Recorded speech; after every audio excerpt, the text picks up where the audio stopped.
That may be the greatest catch I've ever seen in my life. All right, guys, I know we have a ton of new people watching the channel just because we have all these redraft players coming in. So I'm going to talk about 2020 fantasy football strategy, and I'm going to talk about a couple things that I see the difference between high stakes fantasy drafters, guys that are actual experts, guys that are actually going out there and putting a high amount of money on the game, and they have been doing so all summer. They are performing a couple different ADP moves rather than these quote-unquote fake experts. I mean, the guys that you see on ESPN that really may be playing an office league, and that's about it. They don't necessarily know what they're talking about. They're more TV show characters than anything. And I think it's the best way that we can try to go out there and identify who the bad player in our fantasy football league is. Whether we're out there playing with a couple of high-stakes grinders ourselves, whether we are in there just on a random FFPC high-stakes fantasy football league, or even if we're just in our office league. I mean, you can kind of tell in an office league. I mean, whoever takes a quarterback in round one, automatically you can tell that guy's a bum. That guy does not know what he's doing. But there are a couple other things that you can tell even in a regular fantasy football league, a guy that kind of just fully follows the game and really has been immersed in it all summer, rather than someone who just picked up Matthew Berry's top 200 rankings and really have no idea what's going on. So I'm going to talk about player comparisons, guys that are going ahead of each other in regular casual leagues compared to high stakes expert leagues. First off, I'm going to talk about Nick Chubb. Nick Chubb is a guy that is going significantly higher in leagues where it's just an office league. I mean, it's just people playing for fun. Maybe you have everyone's pitching in $20. Maybe they're just going in. A couple people don't even watch football, but they are taking Nick Chubb at the end of the first round, the beginning of the second round. Guys, if we look at everything that has happened this offseason, it has not been a good one for Nick Chubb. He got a good coach for him, but we see Kareem Hunt stay in Cleveland. We've seen some pretty nasty splits with Kareem Hunt versus Nick Chubb when Kareem Hunt is getting that pass catching work. And really all this points to is Nick Chubb is going to look like Derrick Henry in 2020, but not the league leader in rushing yards, Derrick Henry. He's going to have to siphon away some carries to Kareem Hunt, and really we don't know how many that's going to be. So if we are looking at Nick Chubb and we are pretty much chalking him up to be a committee running back where he's not going to be getting the receiving work, this is why we are seeing him consistently fall to the end of the second round in high stakes expert redraft leagues. And yet at the beginning of the second round, the end of the first round in casual fantasy football leagues. So if you are in a fantasy football league and you see someone take Nick Chubb at the end of the first round, mainly that guy, I would put my money that guy is either the biggest Nick Chubb fan in the entire world, or he's just looking at Matthew Berry's top 200 rankings and does not necessarily know what's going on. I mean, every single fantasy draft, we should be seeing Milo Sanders be drafted before Nick Chubb.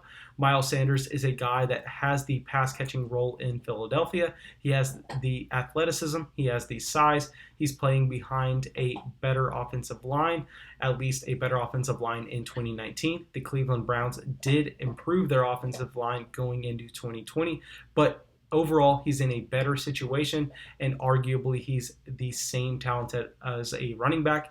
And we know that at the running back position, opportunity and situation dictates fantasy points. So Miles Sanders over Nick Chubb every single time. If you see someone take Nick Chubb over Miles Sanders, they simply do not know what they're doing. Now, another guy that has had a horrible off season for his fantasy football value has been Deandre Hopkins. Now, Deandre Hopkins got traded from the Houston Texans, where he was an alpha wide receiver, where he was getting 30% of the team's targets year over year, and it was easy to project for him.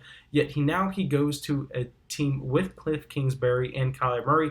I'm the first person to say that I believe Kyler Murray is an elite level NFL quarterback, and I think that this Arizona Cardinals passing offense is going to be at that top tier in 2020. But that does not mean that DeAndre Hopkins is still the elite wide receiver that he was before. Yes, he is still going to be a wide receiver one. But if you know anything about the spread concept that Cliff Kingsbury loves to run, it's not about force-feeding targets to your best weapons. It's about spreading the ball around throughout the entire offense, and we've seen quote after quote from spread offensive-minded coaches such as Cliff Kingsbury, such as Mike Leach. I mean, it's not about giving Deandre Hopkins 25 to 30% of the team's targets. That's not going to happen. And if you see someone still taking DeAndre Hopkins over a guy like Devontae Adams, who profiles to be a volume hog with Aaron Rodgers in Green Bay, they simply don't know what they're doing. If you see someone taking DeAndre Hopkins over Tyreek Hill, who's playing with the league's best quarterback, who's going to be seeing significantly higher efficiency touches than DeAndre Hopkins, I mean, if they're taking DeAndre Hopkins over that guy, they don't know what they're doing. And I mean, these are easy ways to evaluate them. Now, this next example is possibly my favorite example because this really just shows that they don't necessarily understand what we are doing when we are playing fantasy football and what we are trying to accomplish. So Devin Singletary, a guy that I have beaten to the ground this entire offseason that he's been overrated in fantasy football. Yes, his value has dropped. Since then, people have caught on. People have caught on to the team bringing in a third-round running back in Zach Moss when Devin Singletary himself was only a third-round running back in 2019. People have caught on to how small Devin Singletary is. People have caught on to the fact that Devin Singletary does not really catch the ball and that Josh Allen, a.k.a. Cam Newton, is going to be vulturing touchdowns away at the goal line, even if Devin Singletary can keep Zach Moss off the field, who is a significantly bigger running back in the red zone. So Devin Singletary is a guy that is going to be operating between the 20s of the football field, and if you know anything about how fantasy points are scored, that is not where you want your running back to be. You want your running back to be catching passes, and you want him to be operating in the red zone. Those are the high leverage, high efficient touches that you are going to be able to translate to fantasy football success. So Devin Singletary is not going to get that. He does not even have a path to getting that. So Devin Singletary is a low floor, low ceiling running back that is going way too high in fantasy football drafts. And if you are taking him over a player like Kareem Hunt, who has a similar floor to Devin Singletary, just because we know that he's going to be getting that receiving work in Cleveland. We saw it happen at the end of 2019. And just based off of points per game in 2019, Kareem Hunt has that same floor of Devin Singletary. Yet if we look at the ceilings, obviously, Kareem Hunt has league-winning upside.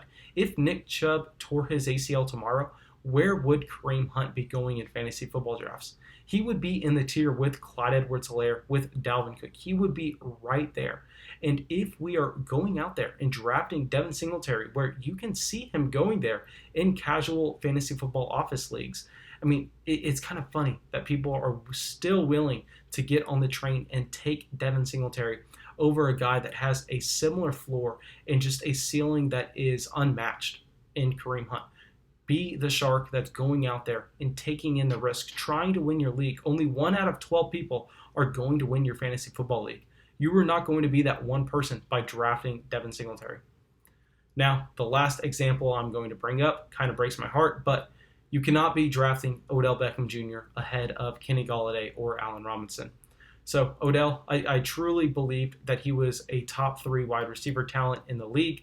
Yet we've seen him not really live up to those expectations year over year now. I still believe that he's an elite level wide receiver, but at the same time, we have to be aware that just because we have those personal biases, we cannot let that cloud our judgment in what we believe are going to translate to fantasy football production in 2020. So Odell does have the talent, but at the same time, he's playing with Baker Mayfield, and he's playing in an offense that is going to rush the ball a ton in 2020. The passing volume is not going to be there for him to be a high-end wide receiver 1. But if we look across the field, I mean, if we look at the other guys that are going in this range, at least in casual leagues, I mean, in high-stakes expert fantasy football drafts, that are going ahead of Odell almost every single time. And I would advise you to do the same in your own fantasy football league. Kenny Gallaudet, I mean, in Detroit, he can profile as a guy that's going to be the alpha there, that's going to command 25 to 28% of that team's targets. And at the same time, with Matthew Stafford and how they air it out, and with how far his targets are down the field, that could translate to a 16, 18 touchdown season for Kenny Gallaudet, where he could actually be the wide receiver 1 overall. And that's a guy that you're going out there and targeting. You're not necessarily going to target the Odell, who is on a run-first offense. You're going to want to get that guy like Kenny Gallaudet, who has the ceiling to win you your league, similar to Kareem Hunt. But that's all I got for y'all. I really hope y'all enjoyed the video. If you did, please make sure you drop a like. Please make sure you subscribe. We're going to continue to bring y'all fantasy football videos all the way up until the season starts, and then throughout the season.